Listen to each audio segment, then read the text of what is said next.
certaines femmes, les femmes de Baka Djouma, Amen. on les a menées dans leurs églises pour dire que elles étaient des folles et le pasteur a prié pour elles et elles étaient guéries. Voilà le mal qu'on a. Alléluia. Les vrais miracles existent. Bible dit ceci. Si les miracles qui accompagneront ceux qui l'auront qui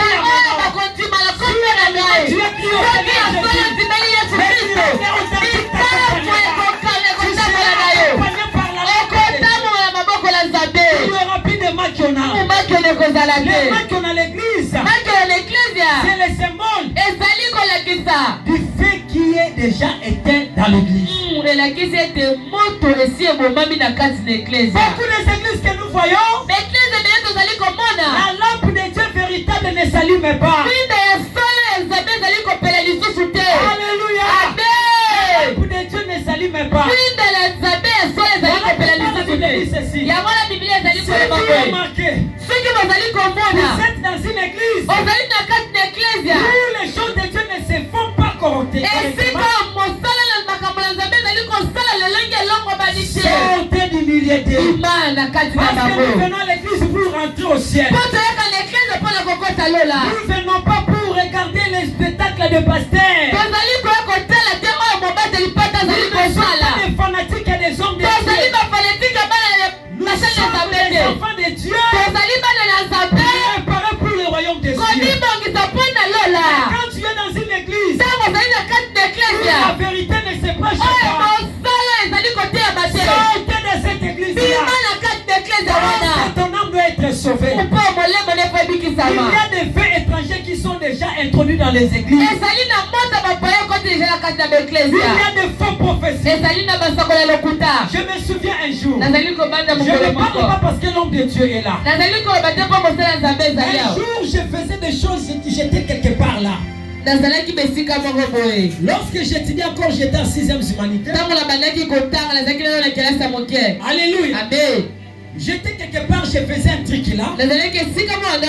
J'étais avec une jeune fille. Je me souviens lorsque j'étais en 6e. Et quand je suis venu à l'église, personne ne m'avait vu. Mais quand l'Esprit de Dieu était sur l'homme de Dieu, la lampe de Dieu n'était pas encore éteinte. Quand il m'a vu, l'homme de Dieu, là où tu étais hier, où tu étais, Dieu n'était pas d'accord avec moi. Alléluia. Je me suis rendu compte que là où j'étais, ce n'était pas un lieu où tu étais d'accord. Mais moi je ne lui avais pas dit. Et comme les yeux de l'Éternel étaient sur lui, il avait vu. Et il m'a reproché. Je me suis repenti parce que c'était la vraie prophétie de Dieu. Alléluia. Bien aimé, on n'a pas besoin que nous puissions commencer à prophétiser sur des sous-vêtements rouges et des numéros de téléphone. Pourquoi?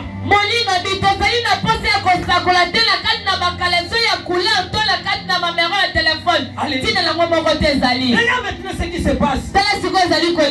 Regarde chez vous ton numéro. C'est 081 57 63 361. Bon, après cela, qu'est-ce que cela a apporté? Amen. Cette fois tu as porté les sous-vêtements rouges. On n'a pas besoin de ces prophéties-là. La Bible nous parle. Il y avait dans la Bible des prophètes de malheur. Mais si on les voyait, les gens tremblaient. Parce que si tu racontes un prophète comme Jérémie, il va te parler des choses. Et on les avait surnommés des prophètes de malheur. Les prophètes des malheurs. Amen. Amen. Parce qu'ils ne prophétisaient pas par complaisance. Alléluia. La complaisance aujourd'hui dans les églises. Les faits étrangers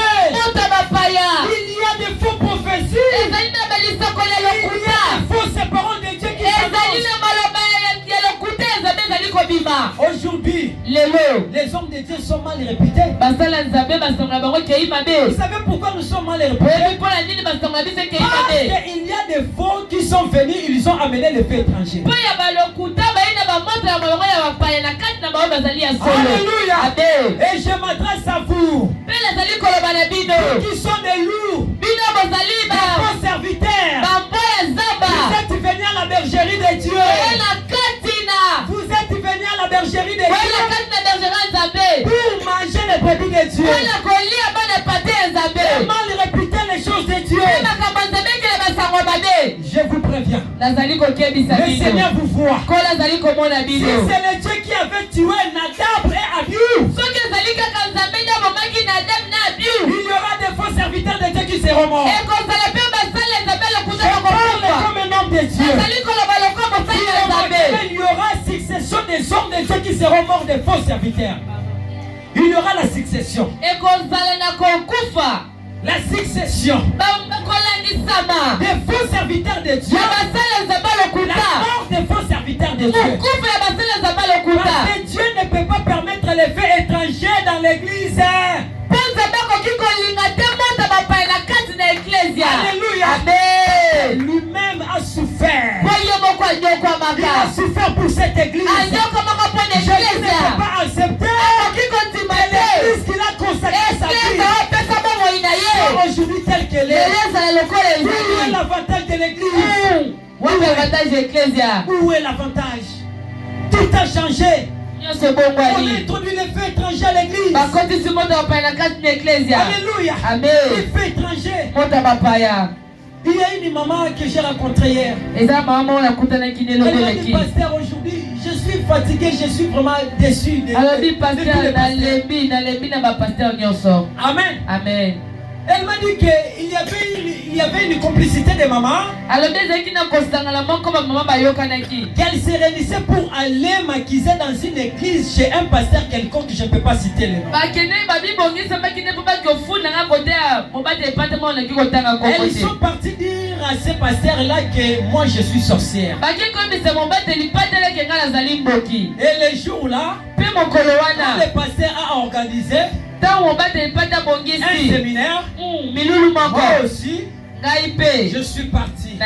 Quand je suis arrivé à l'église, l'homme de Dieu a commencé à parler. Parmi toutes les mamans qui étaient là, l'homme de Dieu a dit que parmi vous, il y a une maman qui est sorcière au milieu de vous.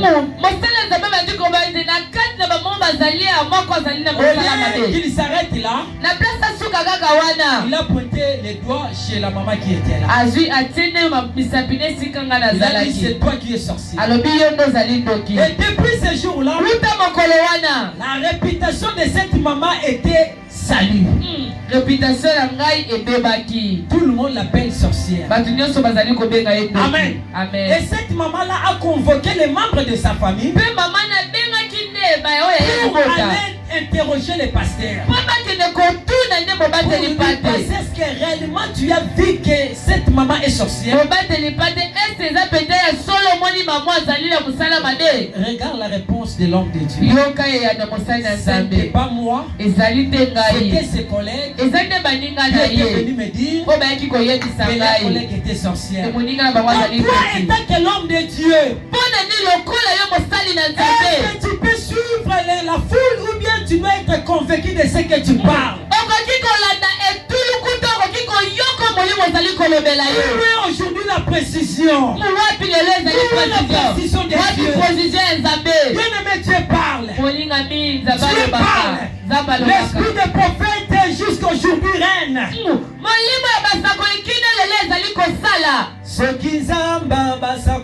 Viens chanter cette chanson rapidement.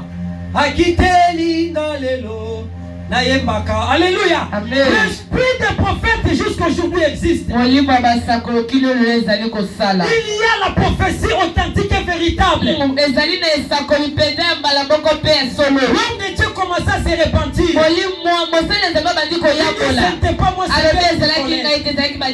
Oh bien-aimé, mais aujourd'hui la réputation de cette maman est salie.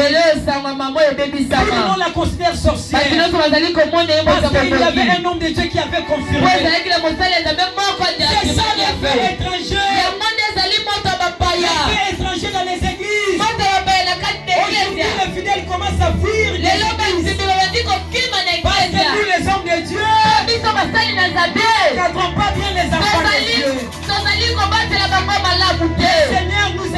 Gérard. Parce que c'est une grande responsabilité. Paître les brebis de Dieu, c'est une grande responsabilité. Parce que Dieu avait parlé à Pierre. Il lui a parlé 3 fois. Pierre même dit. Pierre même dit. Pierre a répondu. Oui Seigneur, tu sais que paie mes brebis. Paie mes brebis. Il a répété pour la deuxième. Pierre même dit encore. Pierre commençait à s'interroger lui-même. Mais pourquoi le Seigneur me pose toujours cette question?